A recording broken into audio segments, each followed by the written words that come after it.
Well, there are news cycles and there are news cycles. In the previous 24 hours, Israel withdrew from the Al-Shifa hospital, founded by the British Mandate before the State of Israel even existed, leaving 400 corpses behind. Corpses that were decomposing, corpses that were being eaten by dogs, corpses that had their hands tied behind their back, corpses that had rope around their legs, indicating they had been dragged by military vehicles over the ground until they were dead. Corpses of doctors, corpses of nurses, corpses of technicians, corpses of patients, corpses of small children. 400 massacred in the Al-Shifa hospital massacre, which will live in infamy.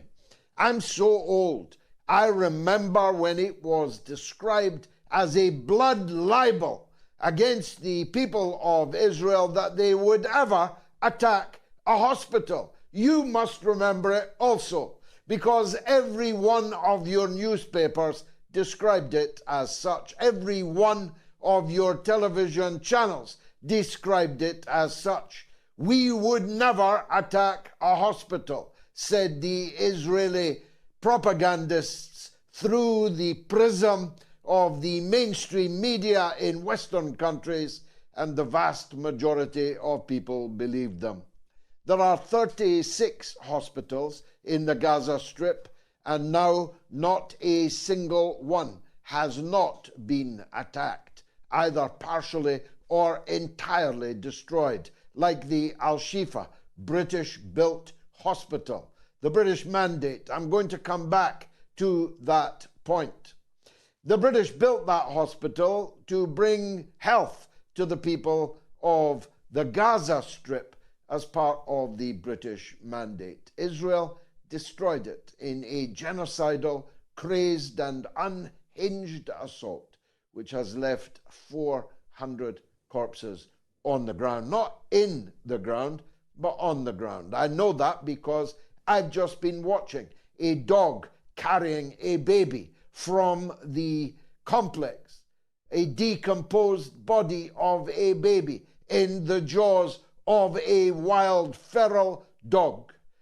That's how much the Western political class, the Western media, care about Palestinian lives.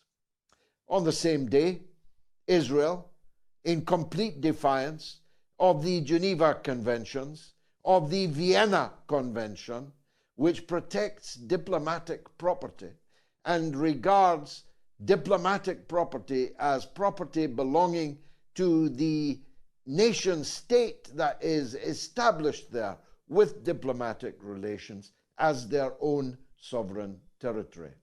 So Israel bombed Iran in Damascus. They killed 7 Iranian diplomats. They killed 2 Iranian generals. They damaged the Canadian embassy next door.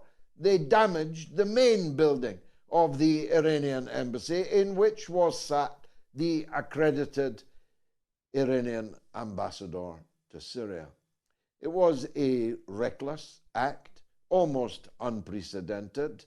Unprecedented, actually, because at least the Americans claimed they'd bombed the Chinese embassy in Belgrade by accident back in the NATO war against Yugoslavia.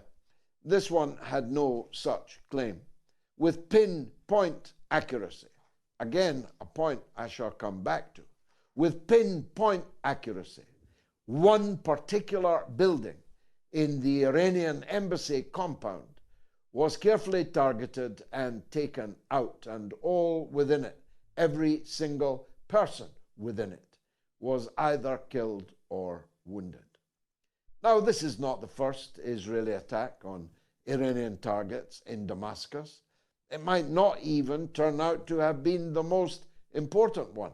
We'll see what happens in the next 48 hours about that.